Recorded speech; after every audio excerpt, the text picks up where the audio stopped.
What is going on? Welcome back to the YouTube channel. I seriously appreciate you tuning in today. We're back here in my 2006 Nissan 350z, and as you saw from the title of today's video, we're going to be talking how to detect or how to find if you have a misfire in your Nissan 350z or your G35, or at least listening for one. I've seen so many people on Reddit. I don't know if you guys follow the 350z Reddit, but definitely go check it out. I'll put a link in the top of the description. There are so many people in there that own 350zs, and they're always asking questions, and there's always people answering questions. So it's just a great community. So if you're looking for information on a 350z as well, besides this channel, go ahead and check that out. I get a lot of my information there as well. But I have noticed a reoccurring thing where people are posting videos of their cars running, whether they're driving down the road or they have the hood up and they're just like filming the engine bay while the car's at idle. And they just ask normal questions like, does this sound good? Like, I just bought this car. Does this 350z sound right? And I think I've realized that on YouTube, there's just not many videos of just stock 350zs running. Then you can just tell if they're correct or not. This morning, I walked outside and I became part of the Misfire Club once more. We actually experienced this about a year ago, and we went over to Top Notch Auto and we had them fix it. I can't remember how much we paid, but we had them change the spark plugs too, and I think they took us to the cleaners, to be honest with you.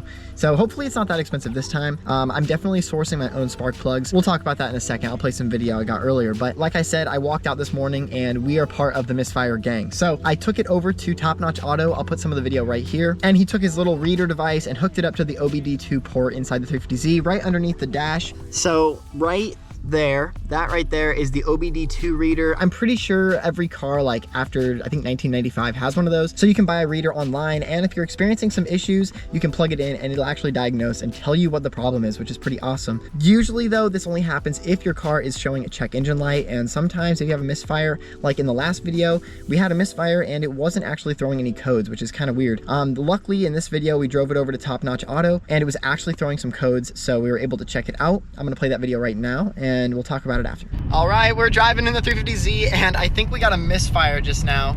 The service engine soon light is flashing at us right now. So I called A1 Auto and we're taking it over. They're gonna probably put it under the scope and see what is going on. I've never been to A1 Auto, so this is gonna be a first, but I've heard good things. So I don't have my camera with me. That's why I'm on my iPhone right now. So hopefully the quality in the sound is okay. Man, this thing sounds so weird. Listen. I don't know if you can hear that, but there's no power. It's like 50% power right now. It sounds like it has like an extreme burble to it, so I don't want to push it too hard. I don't know, it's probably coil packs, honestly. So we'll see. Oh, it does not sound good.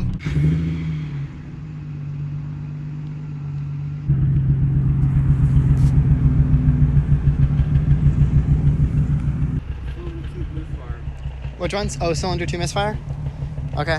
All right, so we went over to Top Notch Auto. They fixed the last misfire we had, and honestly, I've had no issues since, and it was fairly priced. So like you just heard them say, we had a cylinder 2 misfire. I'm just happy it's not too bad. We should have this thing back on the road, full power in no time. So like you just heard, it's a cylinder 2 misfire, which is pretty, I mean, honestly, that makes me happy. I'm not super worried about that. That's pretty easy fix. It's just a coil pack probably. Dang, all right, so here's the 350z in all of its glory. It makes me so sad to know this thing is kind of out of commission right now. I was gonna start it up and let you guys hear it. I tried to capture it on my phone, but it just doesn't do it justice. So I was hoping the GoPro is a little bit better. We're gonna check it out. Accessory mode, neutral. That does it. All right, you can already hear. Let the motor settle down here for a second. All right, take a listen.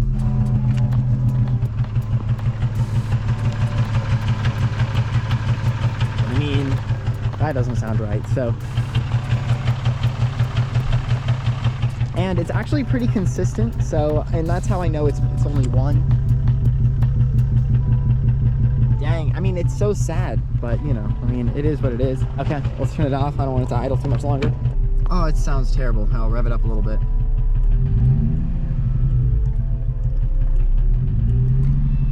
Oh man, this thing shakes a lot.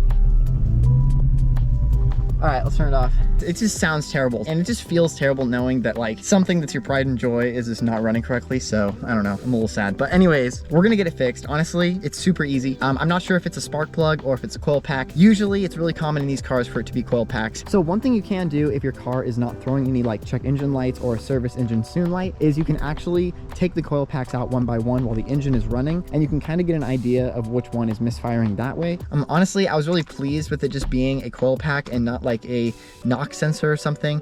The NOx sensor is right in the middle of the engine, and it's kind of hard to get to. So I'm really relieved that it's just a cylinder 2 coil pack or a spark plug. Probably a coil pack though, I think. I mean, if it's just a spark plug, it's gonna be really easy, honestly. So we'll find out. But honestly, if you've been wondering if your car has a misfire and you just ran inside because you have no idea why your car is making this sound, and it sounds like this, don't worry, because it's not that big of a deal, honestly. I mean, you do have to get it fixed. Like, you can't just keep driving it with it like this. You are able to drive it around to the shop and back if you need to, like desperately. But honestly, I would find a different car to drive to work, or like if you commute and stuff like that. Probably should just let it sit until you can get time to fix it, or you can bring it to a shop or something. But other than that, it's not a huge issue. If it was more than one coil pack, I would be a little worried, because usually if two go out at the same time, it's probably something else that caused that. So knowing that it's only one, it was probably just time for that coil pack to be replaced. I don't know if that previous owner actually ever even did it, and this thing is approaching 90,000 miles. So probably just a good time to do all 6 anyways. I know spark plugs are supposed to be like every 70,000 miles or something like that. I'm gonna put a link right here to the previous time this happened. It was a little bit different of an issue. We also had to clean the MAF sensor, which is the mass airflow sensor. It was kind of oily, so hopefully it helps. I really appreciate you tuning in. Hit the subscribe button, and I'll see you in the next video. Peace out.